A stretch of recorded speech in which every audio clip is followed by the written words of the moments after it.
السلام عليكم ورحمة الله وبركاته. إن الحمد لله نحمده ونستعينه ونستغفره ونؤمن به ونتوكل عليه ونعوذ بالله من شرور أنفسنا ومن سيئات أعمالنا. من يهده الله فلا مضل له ومن يضلل فلا هادي له ونشهد أن لا إله إلا الله وحده لا شريك له. أما بعد فأعوذ بالله من الشيطان الرجيم.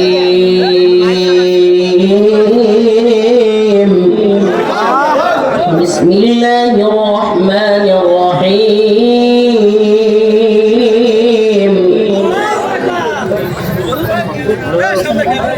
يا أيها الذين آمنوا لا تتخذوا اليهود والنصارى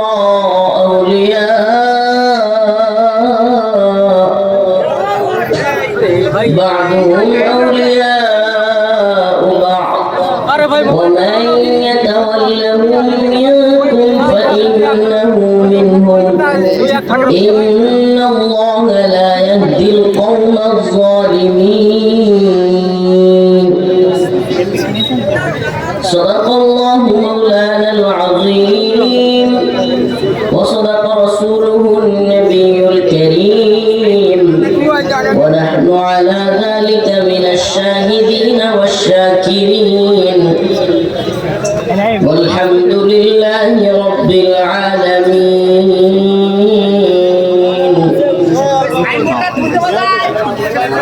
ফরিদপুর তরুণ blood ফাউন্ডেশনের উদ্যোগে 3 দিন ব্যাপী তাফসীরুল কোরআন মাহফিলের সম্মানিত উলামায়ে কেরাম, মুরব্বিয়ানে আযম, প্রিয় যুবক ভাইরা, স্নেহের ছোট ভাইরা, পর্দানিশীল শ্রদ্ধেয় মা ও বোনেরা, আল্লাহ রাব্বুল আলামিনের দরবারে অসংখ্য অগণিত শুকরিয়া যে মহান রব্বুল আলামিন আপনাকে আমাকে কোরআন সুন্নাহ থেকে কিছু কথা বলবার এবং শুনবার জন্য এত সুন্দর মনোরম পরিবেশ তৈরি করে দিয়েছেন। সেই জন্য অন্তঃস্থল থেকে কালিমাতুশ শুকর আদায় করে স্বতঃস্ফূর্ত আওয়াজ করে বলে আলহামদুলিল্লাহ। এই লাল শার্টওয়ালারা, এই ভলান্টিয়ার গ্রুপ লাল শার্ট, তোমরা একটু কথা কম বলবা, একটু আস্তে করে সবাই বসে যান আর কথা কম বলবেন। দেখেন, আমি আরো অনেক আগে আসতাম, আমি আরো অনেক আগে আসতে পারতাম, কিন্তু আজকে হেফাজতে ইসলাম বাংলাদেশের মহাসমাবেশ ছিল, যেখানে শরীক হওয়ার কারণে আমার আসতে দেরি হয়েছে এবং শরীর প্রচন্ড ক্লান্ত। কালকে এসেছি বাড়ি থেকে, নেত্রকোনা থেকে, ঠিক মতো ঘুম নেই, গোসল নেই, আজকে ঠিক মতো খাওয়া নাই। এই জন্য অনেক বড় জার্নি, 600-700 কিলোমিটার আমাদের বাড়ি নেত্রকোনা থেকে আপনাদের এলাকাটা অনেক দূর, যে কারণে অনেক কষ্ট হয়ে গেছে। সারাদিন হেফাজতে ইসলামের মহাসমাবেশে ছিলাম, তারপরেও এত দূরের সফর আপনাদের সামনে শরীক হয়েছে। আসলে প্রচন্ড কষ্ট লাগতেছে, ঘুম ধরতেছে। সারাদিনের ক্লান্তি শেষে প্রচন্ড ক্লান্ত হইলে শরীরের মধ্যে এক ধরনের চলে আসে, এত ক্লান্তি লাগতেছে মনে হয়েছে শুয়ে যাই।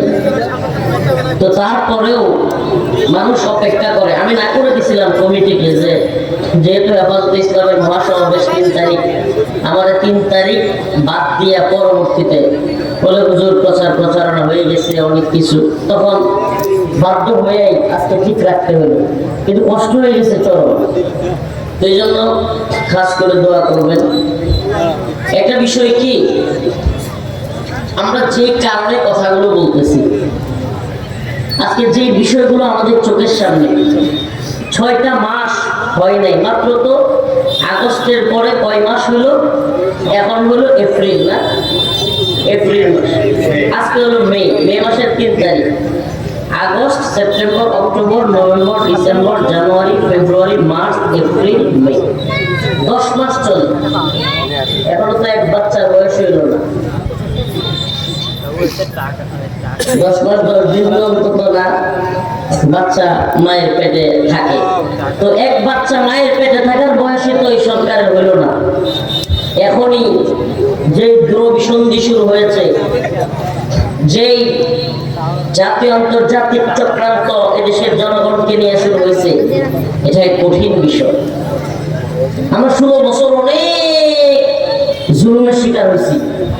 16 বছর আমরা অনেক কষ্ট করেছি। বিগত জালেম সরকার হাসিনার বিরুদ্ধে অনেক আন্দোলন, মিছিল, মিটিং, জেলখানা, রিমান্ড, নির্যাতন, নিপীড়ন সহ্য করা হয়েছে। এখন এক বাচ্চার বয়সী হইতে পারে নাই 10 মাস 10 দিন। এখন আপনারাও যদি ইসলাম বিরোধী তৎপরতা শুরু করেন, আমাদেরকে দয়া করে একটু বিশ্রাম দেন। আমরা তো ভাবছিলাম যে অন্তত হাসিনা গেছে, কিন্তু কিছুদিন অন্তত সহজেই চলা যাবে, ইসলামের দ্বীনের দাওয়াতি কাজ করা যাবে, কিছুদিন অন্তত আরাম আয়েশে কাটাইয়া দেওয়া যাবে, আন্দোলন, মিছিল, মিটিং এগুলো করা লাগবে না। কিন্তু পরিস্থিতি যা তৈরি হয়েছে, এক বিশাল ষড়যন্ত্রের অংশ আমরা হয়ে গেছি প্রিয় মুসলিম উম্মাহ। আচ্ছা, আমাদেরকে আপনারা কেন দাওয়াত দেন? সত্যি কথা বলবেন, আল্লাহ মাফ করুন। এই যে মনে করেন এটা কোন এলাকা? কালীগঞ্জ, সাতক্ষীরা, বাংলাদেশের একেবারে একটা দক্ষিণ সাইড না? তো আমি হইলাম একেবারে একটা উত্তর পূর্ব সাইডের একদিকে। এত দূর থেকে আপনারা, ও বাবা মাইক দিব একটা আপনারা, কিছু চাচাদের এই সমস্যা আছে। এই লোক আমাকে দেখতেছে, এই বাবারও আমি দেখতেছি, অযথাই কথা বলতেছে। কথা বলবেন না প্লিজ। আপনি আমার দেখতেছেন, আমিও কিন্তু আপনারা দেখতেছি। উদয় ক্যামেরা ক্যামেরা, আরে এই ক্যামেরার মাধ্যমে ওই দিল্লি, আমেরিকা সবাই শুনবে। আপনি যেমন শুনতেছেন, আমাদের কথাগুলো জাতীয় আন্তর্জাতিক পর্যায়ে শোনা দরকার। এই জন্য দরকার আছে। আপনাদেরকে শোনানোর জন্য আলোচনা না বাবা, অনেক কিছু নিয়েন না বাবা। প্রিয় ভাইরা আমার, তো বলতেছিলাম আমাদেরকে কেন আপনি নেত্রকোনা থেকে ডেকে নিয়ে আসলেন? এই সাতক্ষীরায় কি আলেম ওলামা নাই? কোরআন সুন্নাহ তারা জানে না? কথা বলেন না, জানে কি না? আলেম ওলামা নাই? অনেক আলেম ওলামা আছে, ভালো খতিব আছে, ভালো মুহাদ্দিস আছে, প্রত্যেক জায়গায় আলহামদুলিল্লাহ বাংলাদেশে আছে। তো আমাদেরকে ডেকে যেহেতু নিয়ে আসেন, উদ্দেশ্য যেহেতু বড় থাকে যে হুজুরদের মুখ থেকে গুরুত্বপূর্ণ কথা শুনবো, জাতীয় আন্তর্জাতিক বিষয়, অতএব কয়েকটা কথা মনোযোগ দিয়ে শুনবেন, কথায় বেশি বলবেন না। জাতীয় আন্তর্জাতিক চক্রান্ত শুরু হয়ে গেছে আবার, অল্প সময় যাইতে পারে নাই। ও প্রিয় মুসলিম উম্মাহ, আজকে যখন আমরা স্বৈরাচার জালেম হাসিনার পতন ঘটাইলাম, 10টা মাস যাইতে পারে নাই, শত শত জীবন দিতে হইল। ছাত্ররা জীবন দিল, হাফেজ জীবন দিল, আলেম জীবন দিল। এতগুলো শহীদের লাশের উপর দিয়ে এই ইন্টারিম গভর্নমেন্ট, এই নতুন সরকার তৈরি হইল। এতদিন আমরা দেখেছি বাংলাদেশে 16 বছর হিন্দুত্ববাদীদের গোলামি, হিন্দুত্ববাদ ভারতের একচেটিয়া গোলামি। দেখছেন না? দেখেন নাই? হিন্দুত্ববাদী ভারতের একচেটিয়া গোলামি। সীমান্তের কাঁটাতারের মধ্যে ফেলানি লাশ, সীমান্তের কাঁটাতারের মধ্যে অসংখ্য লাশ ঝুলে আছে, লাশের পর লাশ আসতেছে। আর আমরা দেখতাম এদেশের মন্ত্রীরা গলাবাজি করত নির্লজ্জ বেহায়ার মতো। ভারতের সাথে আমাদের স্বামী স্ত্রীর সম্পর্ক, একদিকে সীমান্তের কাঁটাতারে আমাদের মা বোনদের ভাইদের লাশ, আরেকদিকে নেতারা কি বলতো? স্বামী স্ত্রীর কিছু নেতা বলতো রক্তের সম্পর্ক। প্রিয় ভাইয়েরা আমার, এরা আমাদেরকে বন্যার সময় পানি দিয়ে ভাসিয়ে দেয়, আমাদের দেশ দেশে যায়, যখন পানির দরকার তখন পানি দেয় না। হিন্দুত্ববাদী নেতারা বলে বাংলাদেশ দখল করবে, এগুলো চলতেছে লাশের উপর লাশ। এরপরেও আমরা কি করছি? আমরুপালি দিছি, ইলিশ দিছি, ট্রানজিট দিছি, বন্দর দিছি, সব দিছি, তাও পিরিতটা ঠিক থাকুক।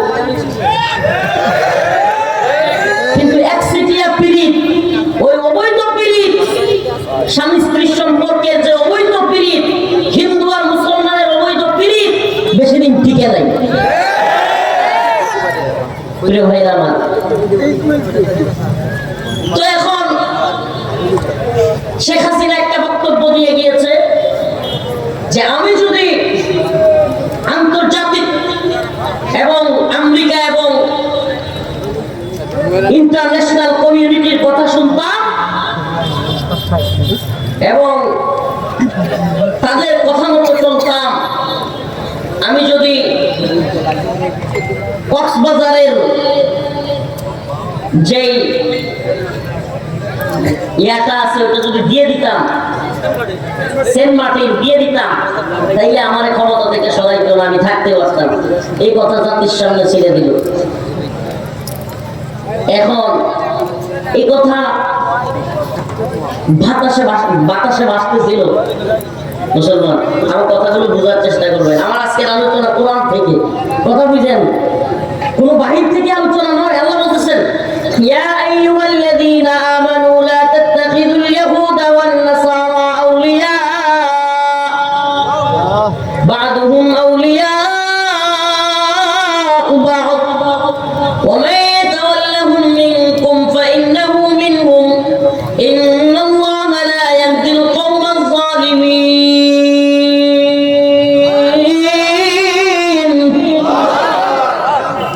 আল্লাহ রাব্বুল আলামিন বলেন, ইয়া আইয়ুহাল্লাযীনা আমানু, হে ঈমানদাররা, লা তাত্তাখিযুল ইয়াহুদা ওয়ান নাসারা আউলিয়া, তোমরা ইহুদি খ্রিস্টান কিংবা কাফের মুশরিকদেরকে, লা তাত্তাখিযুল ইয়াহুদা ওয়ান নাসারা আউলিয়া, বন্ধু বানায়ো না, অন্তরঙ্গ বন্ধু, পীড়িতের বন্ধু বানায়ো না। কে বলে? কে বলে? তোমরা কাফের মুশরিকদেরকে পীড়িতের বন্ধু বানায়ো না। কে বলে? কোরআন থেকে কথা বলতেছি। আগেই বলেছি, নামাজের বয়ান, রোজার বয়ান, হাদিসের বয়ান, নামাজের বয়ান, রোজার বয়ান, যাকাতের বয়ান আঞ্চলিক উলামায়ে কেরামের কাছ থেকে শুনে নেবেন। আর অনেক দায়িত্বশীল আছে, শুনে নিয়েন, সব করবেন আমাদেরকে। নামাজ অবশ্যই দরকার, নামাজ ফরজ, নামাজ আপনাকে আমাকে পড়তেই হবে, বাধ্যতামূলক। মান তারাকা সালাতান ওয়াহিদান মুতাআম্মিদান ফাকাদ কাফারা, যে ব্যক্তি একত্ব নামাজ ইচ্ছাকৃত ছেড়ে দিল সে কুফরি করলো।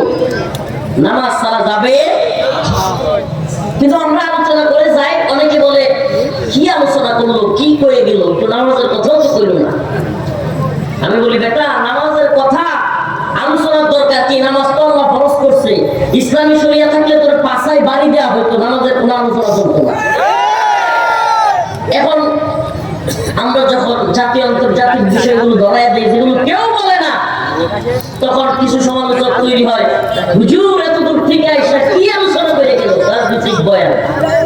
তো রাজনীতি, জাতীয় আন্তর্জাতিক চক্রান্ত যদি উম্মাহকে নিয়ে হয়, এই জাতিকে নিয়ে হয়, এই জাতিকে যদি ফিলিস্তিনের মতো, গাজার মতো নিষ্পেষিত করবার চক্রান্ত হয়, কাশ্মীরের মতো দখল করবার চক্রান্ত হয়, আর আমরা যদি এই হাজার হাজার লাখ জনতার সামনে প্রকাশ না করি, আল্লাহর কাছে জবাব দিতে হবে কি হবে না? এই মুহূর্তে এসে নামাজের বয়ান করাও ইমানে ইলমের অংশ। ইন্নাল্লাযীনা ইয়াকতুমুনা মা আনজালনা মিনাল কিতাব ওয়াল হুদা মিন বা'দি মা বায়্যানাহু লিন-নাসি বিল কিতাব উলাইকা ইয়ালআনুহুমুল্লাহ ওয়া ইয়ালআনুহুমুল লাঈনুন।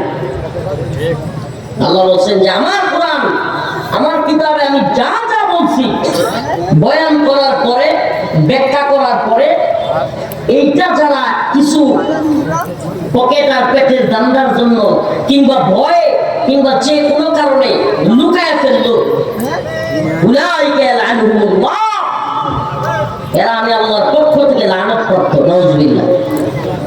তো আমরা কি শুধু নামাজের বয়ান করব, নাকি কোরআন মুসলমান কাকে বন্ধু বানাবে, কাকে শত্রু বানাবে, আমেরিকাকে কি বন্ধু বানাবে কিনা, পশ্চিমকে বন্ধু মনে করবে কিনা, চীনকে বন্ধু মনে করবে কিনা, রাশিয়াকে মুসলমান বন্ধু মনে করবে কিনা, ভারতকে বন্ধু মনে করবে কিনা, এটা কোরআনে বলে দেওয়া আছে। সেই কথাগুলো বলা দরকার না দরকার নেই?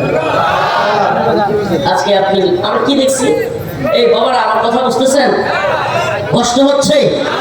আচ্ছা, একটা বিষয়ের বিরোধিতা করে নেই।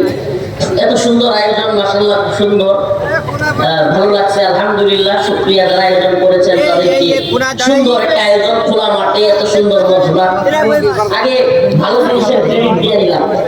এবার যে কাজটা আপনাদের এদিকে আসলে সবচেয়ে বড় সমস্যা, পোস্টারের মধ্যে ছবি দিয়ে দেন।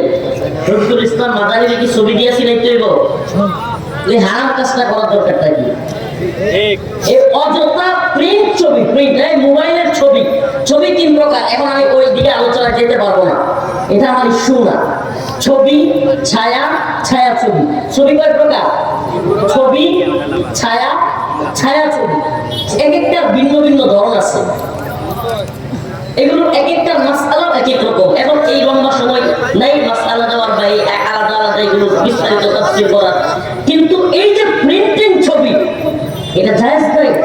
ওলামায়ে কেরাম একমত, কোনো প্রয়োজন নাই এটা। আল্লাহ পাক আমাদের বুঝার ও আমল করার তৌফিক দান করে, বলেন আমিন। তো যে আলোচনা করতেছিলাম, আমরা কাকে বন্ধু বানাবো? আল্লাহ বলতেছেন, ওয়ালান তারদা আনকাল ইয়াহুদ ওয়ালান নাসারা হাত্তা তাত্তাবি'a মিল্লাতাহুম। তোমাদের প্রতি ততক্ষণ পর্যন্ত কাফের মুশরিকরা তোমাদের প্রতি সন্তুষ্ট হবে না। ওয়ালান তারদা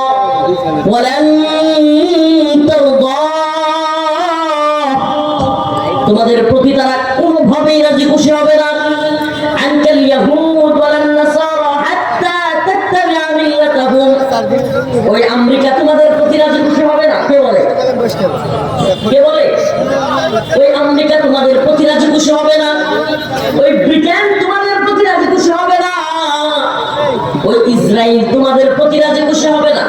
হাত্তা তাত্তাবি'a মিল্লাতাহুম, যতক্ষণ পর্যন্ত না তারা বুঝবে তুমিও তাদের দলের লোক। শুনতেছেন? যতক্ষণ না তারা বুঝবে যে এই লোকটা আমাদের দলের, এই লোকটা ইসলামপন্থীদের দলের না, এই লোকটা আমাদের দলের, এই লোকটা আমাদের কথায় উঠবে, আমাদের কথায় বসবে। আমরা যদি বলি সে ইসলাম ছেড়ে দিবে, তার ঈমান ছেড়ে দিবে, আমাদের পক্ষে থাকবে, তখনই তারা আপনার প্রতি রাজি খুশি হবে। এখন সেন্ট মার্টিনের বক্তব্য যখন শেখ হাসিনা বলছে, আওয়ামী লীগ খুব খুশি হয়ে গেছে। হুজুর, আগে তো বিশ্বাস করেন নাই, এখন তো মানবিক করিডোরের নামে মায়ানমার দিয়া বাংলাদেশ থেকে মানবিক করিডোরের নামে আমেরিকা এই অঞ্চলে যুদ্ধ করবার জন্য ঘাঁটি গাড়ার ষড়যন্ত্র করতেছে। এবং এই মানবিক করিডোরের আবেদনের জন্যই জাতিসংঘ মহাসচিব কিছুদিন আগে রোহিঙ্গা ক্যাম্পে এসেছিল। হ্যাঁ, এখন আমেরিকা ঢোল বাজায়, আওয়ামী লীগ ঢোল বাজায়, খুব আমাদের নেত্রী ঠিক হয়েছিল। প্রিয় ভাইরা আমার, বন্ধুগণ আমার, আমরা যারা বিরোধিতা করেছিলাম এদেরকে বলে কি হুজুর এখন বুঝছেন? আমি বলি শোনো ভাই, এ আম্মা দলান্দ, শোনো, ভারতের কাছে বিক্রি করে দেওয়ার কারণে দেশ, আমরা হাসিনার বিরুদ্ধে দাঁড়িয়েছিলাম, মোদির বিরুদ্ধে দাঁড়িয়েছিলাম। এখনো যদি কেউ আমেরিকার কাছে দেশ বিক্রির ষড়যন্ত্র করে, প্রয়োজনে আবার ফেলে যাব, আল্লাহ না করুক আবার রিমান্ডে যাব, কিন্তু মুসলমানদের ভূমি, 1 ইঞ্চি ভূমি কোন আমেরিকার এজেন্ডা বাস্তবায়নের জন্য দিতে দেব না, না, না, ইনশাআল্লাহ। আমরা জঙ্গিবাদী হিন্দুত্ববাদী ভারতের দালালি করি নাই। হাসিনা বন্দর দিয়েছে, হাসিনা আমরুপালি দিয়েছে, ইলিশ দিয়েছে।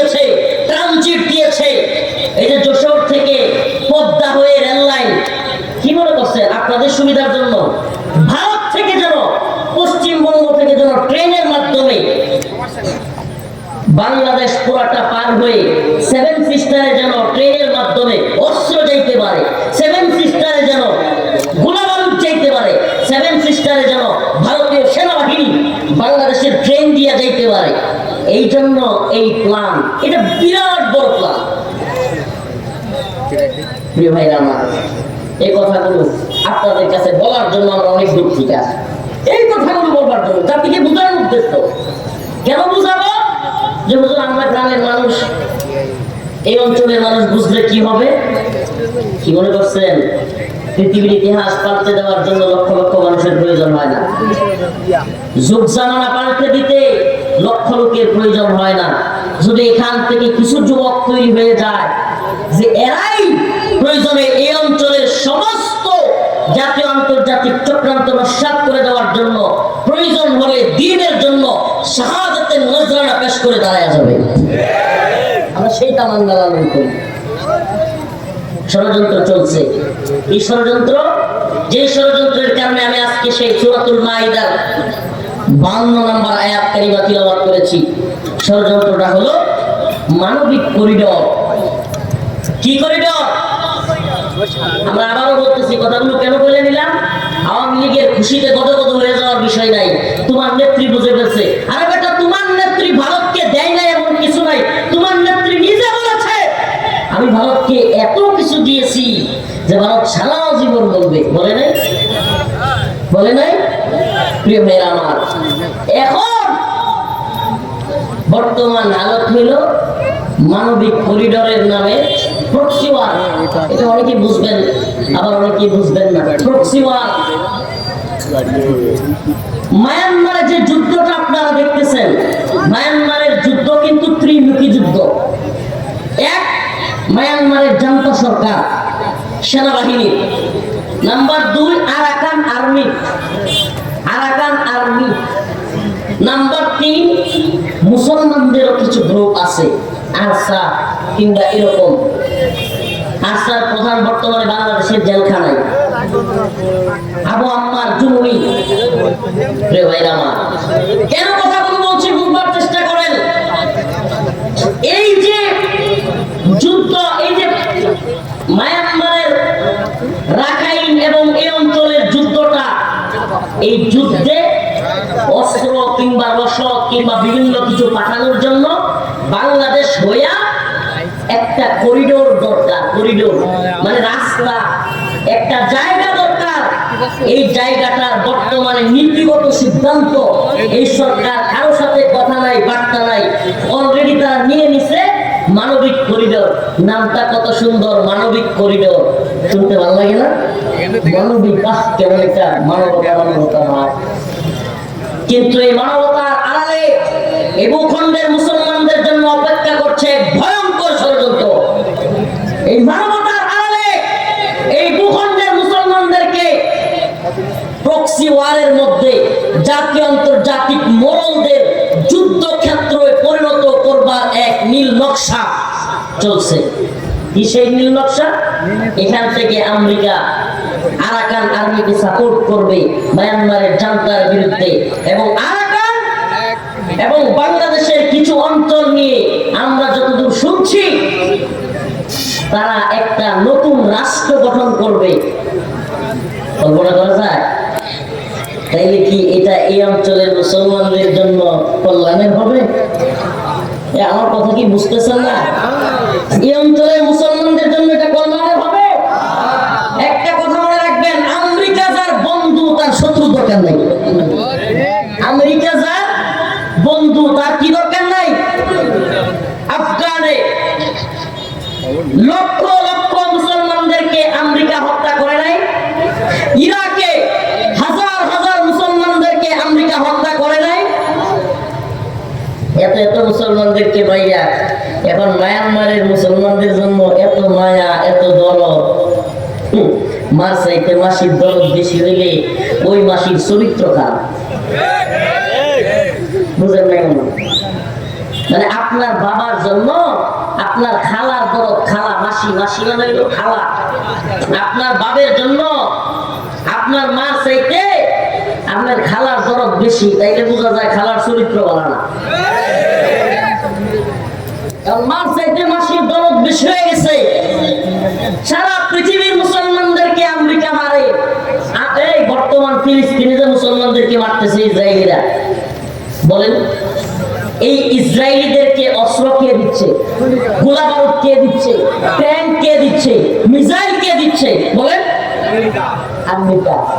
আর আমেরিকা ফিলিস্তিনে মুসলমানদেরকে মারে, আর রাখাইনের মুসলমানদের জন্য, রোহিঙ্গা মুসলমানদের জন্য দরদ উতলায়া পড়ে। মার চাইতে মাসির দরদ বেশি। এই মাসির চরিত্র খারাপ।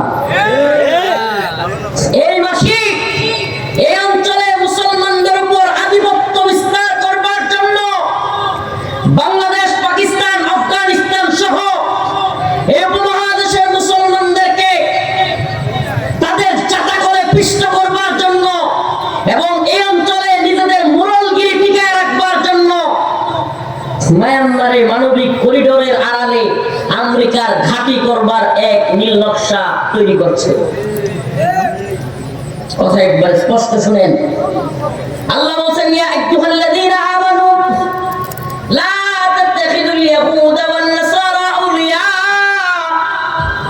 হে ঈমানদার, তোমরা ইহুদি খ্রিস্টানদেরকে, ওই আমেরিকা, ব্রিটেনকে, ইসরায়েলকে বন্ধু মনে করিও না। কার কথা এটা?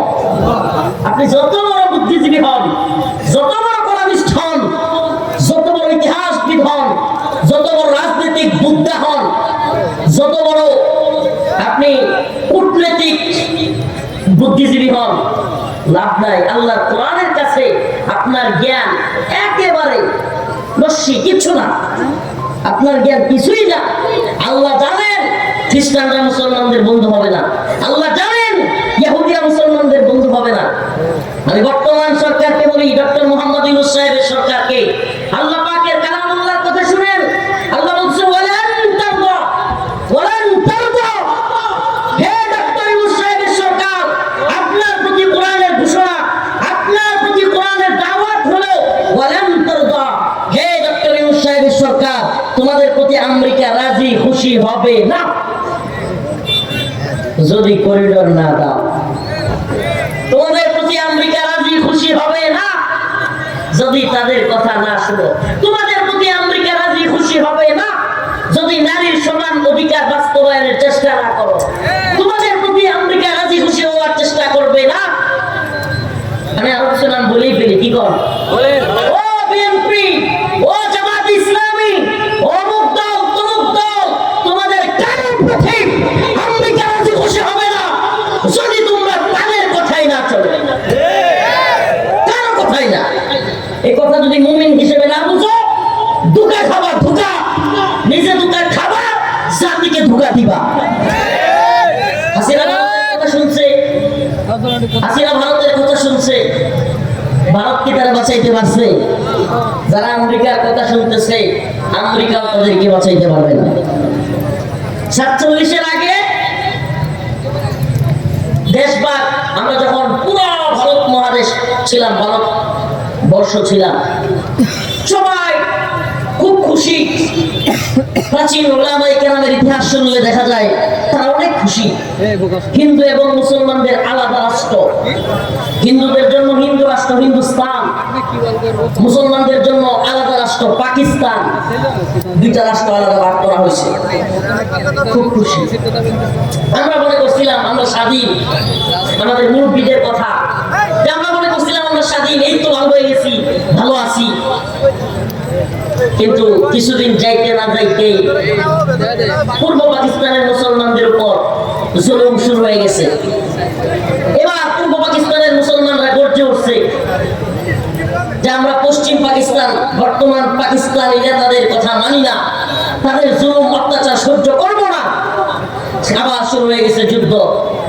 এখন আসলো ৭১-এর যুদ্ধ হলো।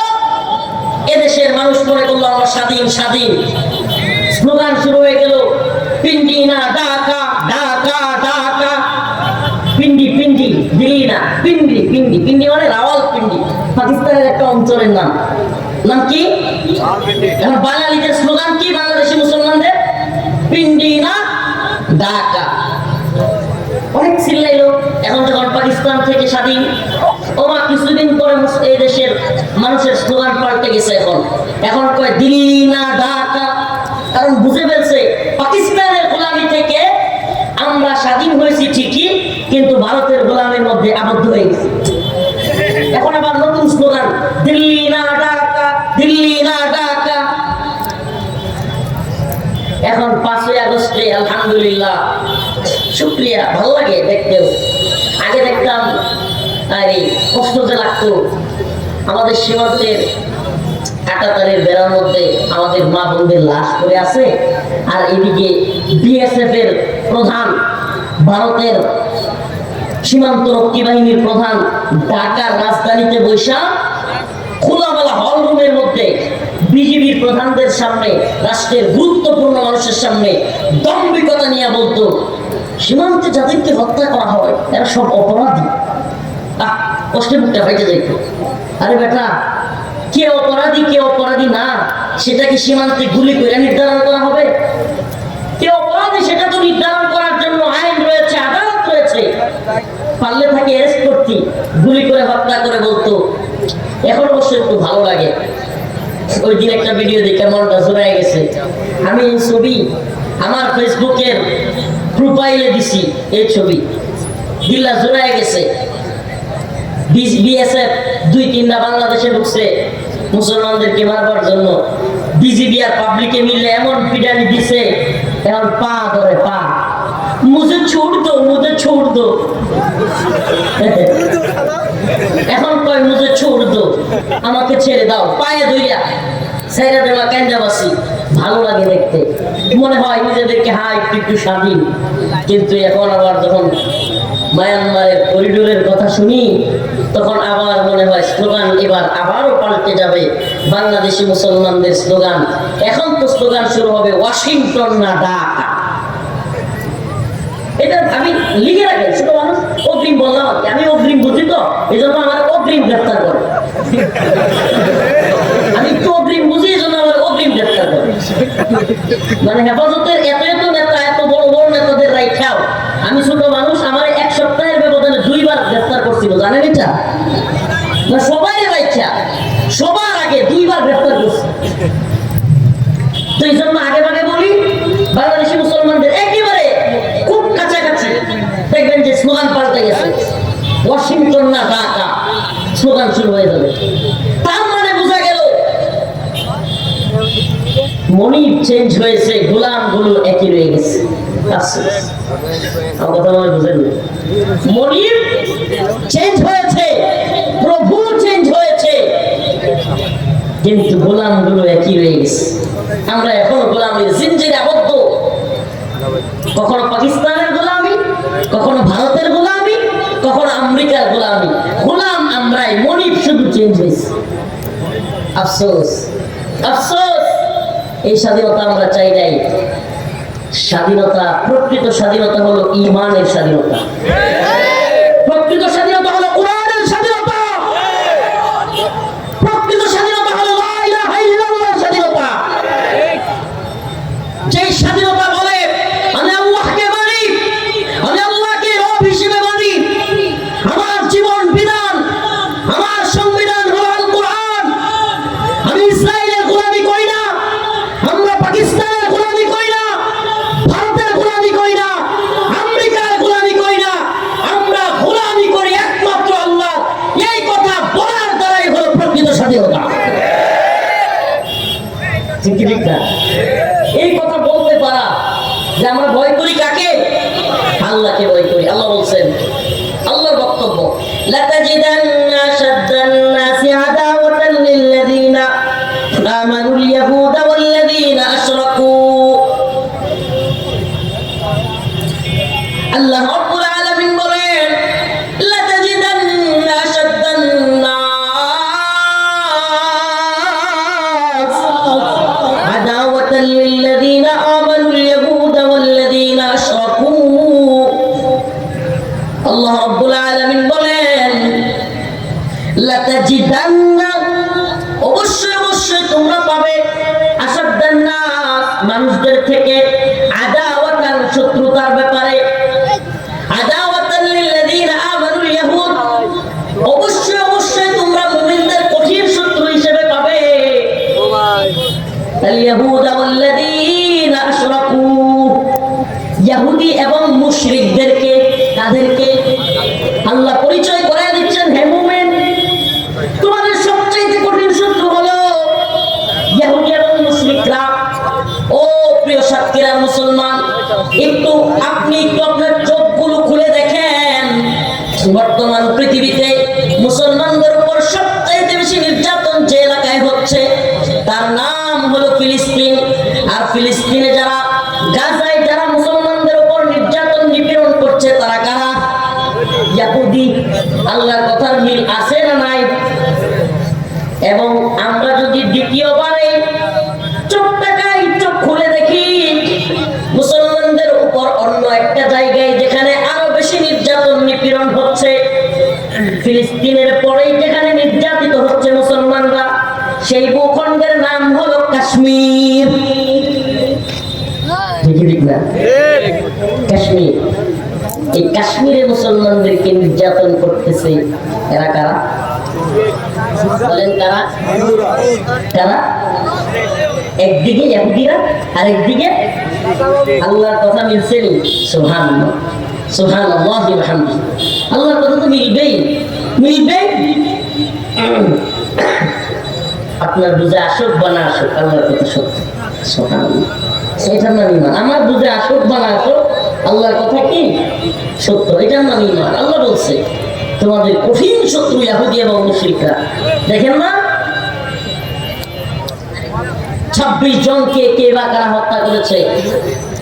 এখন ভারতে বলতেছে ওরা আমাদের 26 জনকে মেরেছে, আমরা ওদের 260 জন মুসলমানকে হত্যা করব।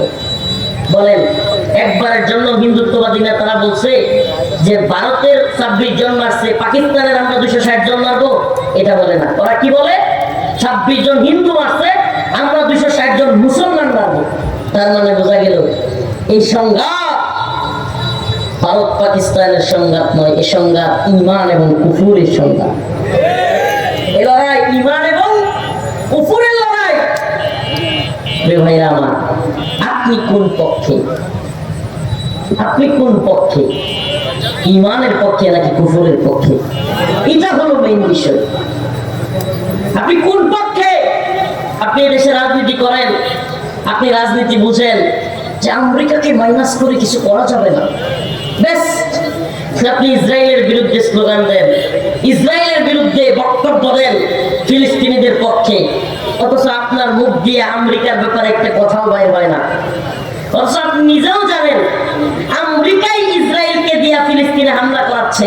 ডোনাল্ড ট্রাম্প বলে দিছে ফিলিস্তিনকে ম্যাসাকার করে গাজাকে মাটির সাথে মিশিয়ে দেওয়ার জন্য, এবং ট্রাম্প বলেছে সে গাজায় রিসোর্টের ব্যবসা করবে। নাউজুবিল্লাহ বলে। কিন্তু আপনি বাংলাদেশে রাজনীতি করেন, আপনি আমেরিকার বিরুদ্ধে কিছু বলেন না।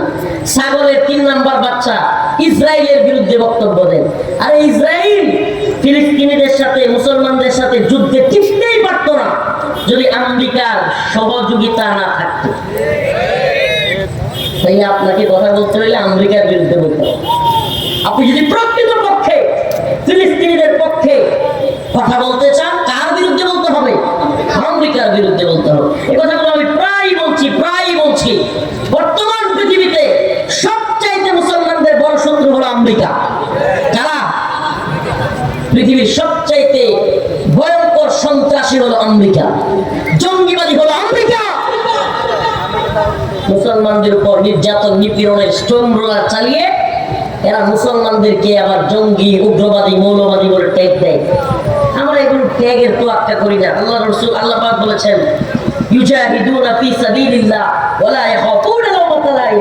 মুমিন আল্লাহর পথে জিহাদ করে, ওয়ালা ইয়াখাফুনা লাওমাতা লাইম, সে কোনো নিন্দুকের নিন্দার পরোয়া করে না। আমরা নিন্দুকের নিন্দার পরোয়া করি না। আমেরিকা কি বললো, অমুকে কি বললো, তমুকে কি বললো, এগুলোর পরোয়া না করে মুসলিম উম্মার কাছে একটা মেসেজ পৌঁছে দিতে চাই। ও প্রিয় উম্মাহ, তৈরি হও, গজওয়াতুল হিন্দ আসন্ন। তুমি চাও বা না চাও, তোমার মন চায় বা না চায়, তোমার পছন্দ হোক বা না হোক, হিন্দুত্ববাদী ভারতের বিরুদ্ধে মুসলমানদের এক রক্ত করে যুদ্ধ হবে। যে যুদ্ধ রাসূলুল্লাহ সাল্লাল্লাহু আলাইহি ওয়াসাল্লামের ভবিষ্যৎবাণী গাজওয়াতুল হিন্দ সেটা হবেই, সেটা আসন্ন। অতএব তুই চাও বা না চাও হবেই। অতএব তুমি ইমানের পক্ষে থাকো, ইমানের পক্ষে লড়াই করবার জন্য তৈরি হও। বর্তমান গভর্নমেন্টকে বলি, সরকারকে বলি, আপনারাও যদি আস্তে আস্তে বলি, আপনারাও যদি আমেরিকাকে খুশি কইরা মনে করেন অনেক কিছু করে ফেলবেন, অনেক কিছু হয়ে যাবেন, ভুল করতেছেন, ভুল করতেছেন। আপনাদের এই দুরভিসন্ধি মুসলমান মেনে নিবে না। বাংলাদেশের মুসলমান ভারতের গোলামি মানে নাই, পাকিস্তানের গোলামি মানে নাই, আমেরিকার গোলামিও মানবে না। আজকে আমার আলোচনা আবার প্রথম থেকে শুরু করছি। আল্লাহ পাক রব্বুল আলামিন বলেছেন, কি কয় এটা? ইয়া আইয়ুহাল্লাযীনা আমানু লা তাত্তাখিযুল ইয়াহুদ ওয়ান নাসারা আউলিয়া। হে ঈমানদাররা, তোমরা ইহুদি খ্রিস্টানদেরকে বন্ধু বানায়ো না। কাকে বন্ধু বানায়ো না? হ্যাঁ বলেন না, কাকে বন্ধু বানায়ো না? ইহুদি খ্রিস্টানদেরকে বন্ধু বানায়ো না। এরা মুসলমানদেরকে বারবার পিঠে ছুরিকাঘাত করবে, বারবার ইসলাম এবং মুসলমানদেরকে ধ্বংস করবার পায়তারা করবে। বা'দুহুম আউলিয়া ওয়া বা'দ, এরা নিজেরা নিজেদের বন্ধু, এরা নিজেরা নিজেদের বন্ধু। কে বলেন এটা? তাফসীর শুনেন না। আল্লাহ বলেন, ইয়া আইয়ুহাল্লাযীনা আমানু, হে ঈমানদার, লা তাত্তাখিযুল ইয়াহুদ ওয়ান নাসারা, তোমরা ইহুদি খ্রিস্টানদেরকে বন্ধু বানায়ো না, আমেরিকাকে ইসরায়েলকে বন্ধু বানায়ো না। বা'দুহুম আউলিয়া ওয়া বা'দ, এই ইহুদি খ্রিস্টানরা, আমেরিকা, ইসরায়েল, এরা নিজেরা নিজেদের বন্ধু। ওয়া মান ইয়াতাওয়াল্লাহুম মিনকুম ফাইন্নাহু মিনহুম, তোমাদের মধ্য থেকে যে বা যারা তাদেরকে বন্ধু বানাবে, আল্লাহ বলেন এরা মুসলমানদের কেউ না। বা'দুহুম আউলিয়া ওয়া বা'দ, এরা ওদের বন্ধু। ওয়া মান ইয়াতাওয়াল্লাহুম মিনকুম ফাইন্নাহু মিনহুম, এরা মুসলমানদের দলের না, এরা হলো তাদের দলের লোক। নাউযুবিল্লাহ বলবেন না। ইন্নাল্লাহা লা ইয়াহদিল কওমাজ জালিমিন, আল্লাহ পাক জালেম সম্প্রদায়কে হেদায়েত দান করেন না। কি করেন না? এটা করে দিবি হারুন আরে বেটা রে।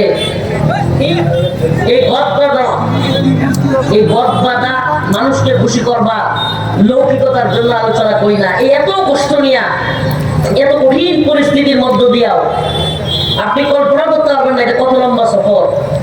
নেত্রকোনা একটু মোবাইল আছে তো, এখন একটু সার্চ দিবেন যে নেত্রকোনার পূর্বদলা থানা কত দূর, সেখান থেকে আপনাদের এখানে আসছি এই জাতিকে একটু সজাগ করার জন্য। আকাঙ্ক্ষা অন্তরের মধ্যে এটাই থাকে, জাতিকে একটু সজাগ করি, জাতিকে আগে ভাগে সজাগ করি, জাতি যেন বিপদে না পড়ে, দুর্দিনে বলতে না পারে আমাদেরকে কেউ বলে নাই, আমরা বলে যাচ্ছি।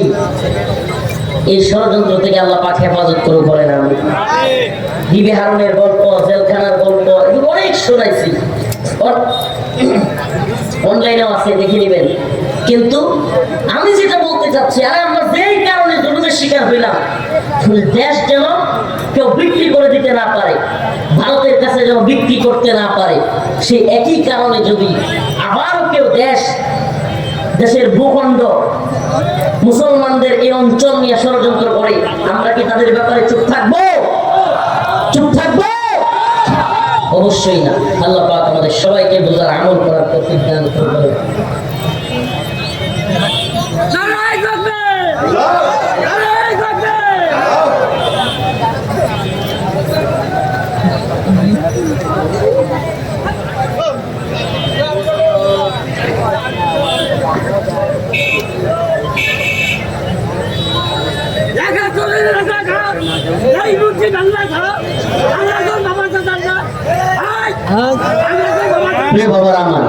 বন্ধুগণ আমার, আজকে আমার আলোচনা, আবার বলছি, আলোচনার মূল মেসেজটা নিয়ে যাবেন বাড়িতে, আর কিছু দরকার নেই, মূল মেসেজটা নিয়ে যাবেন। আমরা অনেক কঠিন পরিস্থিতির মধ্য দিয়ে গিয়েছি। আমাদেরকে কেউ আপনার কি বলে ডিজিটাল বাংলাদেশ, কেউ আপনার আপডেট বাংলাদেশ, কেউ আপনার স্মার্ট বাংলাদেশ, আরো কত বাংলাদেশের কথা বলেছে, স্বপ্ন দেখিয়েছে, কিন্তু আমরা বারবার ধোঁকা খাচ্ছি, বারবার ধোঁকা খাচ্ছি।